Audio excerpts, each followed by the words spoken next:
Azu billahi samil alim min shaitanir rajim bismillahir rahmanir rahim. Mai magana ogoron godo babancinedu. Na shekara ku ji bakina ba. Amma na fara magana zan iya mata shan maganin bature in yi da safe, in yi da rana, in yi da daddare duka ba masala bane. Kafin in fara ni dai wahala. Amma ba komai ne yana magana ba saboda bana so in yi magana in bani da hujja a hannu. You need to have an evidence before you say something. Wannan abokin nawa a magana da zan yi akan wani abokin nawa ne da yana tabara man, what in the worry your head now? I know say you are not normal, but supposed to behave normal. Kana kiran kanka sarki mawaka, sarki ka dora maka kanka sarauta. To in dai ka dora maka kanka sarauta dole akwai abubuwan da zaka rika kuma hakura da su. Da za su suka sa kanka na juyawa. Normal. Ka sai kai abokin ka rage saboda wannan zai baka ka samu mutunci ka gure da mutane. Jama'a magana nan da zan yi ina so ba shine ina so yayi kalanci ba. Ku da kuna sauraron mu mutane gari ku nike so ku yi kalanci akan wannan magana. Duka da giman wannan mawakaci abokina fa akan Nafisa Abdullahi ne ta ki mashi film din shi ko ta fita daga film din shi. Bai wuce wannan ba. Wallahi tallahi ko nan ba Nafisa ba na waya da ita. Tana cikin mutanen da ma ba su a cikin layin mutanen da ina huda da su a cikin industry wallahi tallahi. Amma magana ne gaskiya ne yazo kawai zan fada wannan is normal. Nafisa Abdullahi ta yi sign tana yin aikin film dinka. Ka je ka zo karshe bayan film ya ansu ya yi kyau.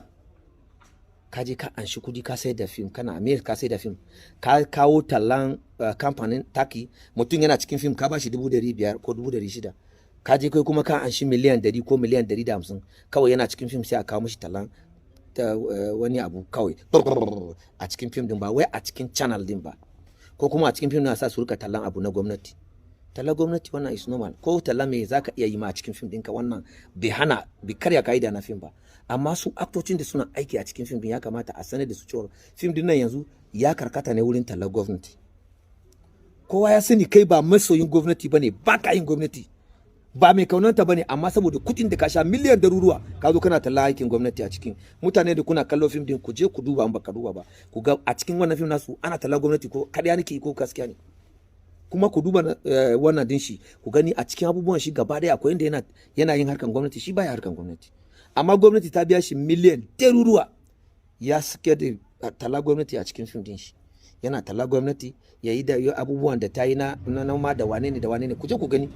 ya anshi miliyan daruruwa fa su kuma yana ba su 500,000 500,000 ko 300 wannan bai zama adalci ba da aka yara sun nuna maka to wannan fa ba daidai bane ba yaya za a yi mana haka ka nuna ba su isa ba saboda kai dama ko makwabtanka baka zama lafiya da su kowa kana kallon shi bai isa ba makwabtanka in za su fito a media su yi magana za su ce baka zama lafiya da su domin ka raina kowa saboda kana ganin kai ka ba saraki yo sarkin mawaka wani sarauta ne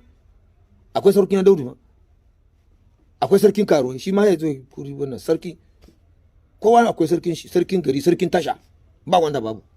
amma ka dauki kanka kafi sarkin gari ma kana dukan kanka kai ana sarkin mawaka kana ganin kanka kai sarkin duk duniya ne kowa ma kafi karfin shi kana magana kana girman kai kana daga kai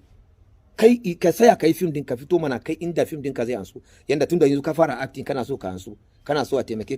ka zama star a cikin film kai star ne a waka amma ba star ne a film ba ka fito a film in dai kai ne mutane ba za su kalli film din ba saboda a cikin film din ma kana yi kana wani ka zuba agogo kana karya kana nuna masu isa a cikin film din waye kai who are you by the way to kana nuna masu takama za gwada ma yan kallon takama ne ka gwada masu kai ka isa ka shege ne duk abun da ake yi kawai muna da rufa maka asiri ne muna magana amma dan yarinya ta zo ta fita daga film ka wannan kada ya zama ka zama hauka saboda gwamnati maybe sun daina baka kuɗin da kana yin talla kana gani yarinya nan ta cuce ka ta fita film ita ce film din kowa sani da ku cire ta film din ya mutu waye zai bi kuma ya kalla ita ce ana kallo da ita da wannan yaro su biyu ne kansu Allah ya taimake su akan su kun gana film din kuma kun cuce su sun ce ba su yi to ne me kuma zaka zo ka dinga mata hauka in ta yi magana da ta yi ka zo ka karkata magana ka juye magana amma duk wanda ya dauko magana ta ya saurara kuma ya saurari naka sai ya ji cewa a'a akwai wani abu ne a cikin ranka personal duk mai hankali fa personal kake so ka juya mata magana bata zagi almajirai ba ka ce ka nuna tana zagi almajirai what's wrong with you kai ana magana almajirai za ka sa baki ka manta wanda ya waso ma wannan tsohon da ya waso ruwan zafi ma almajirai a kofar gidan shi ka manta da wannan kada ka ja rika bude maganganu fa wallahi take it ka yi amfani da number 1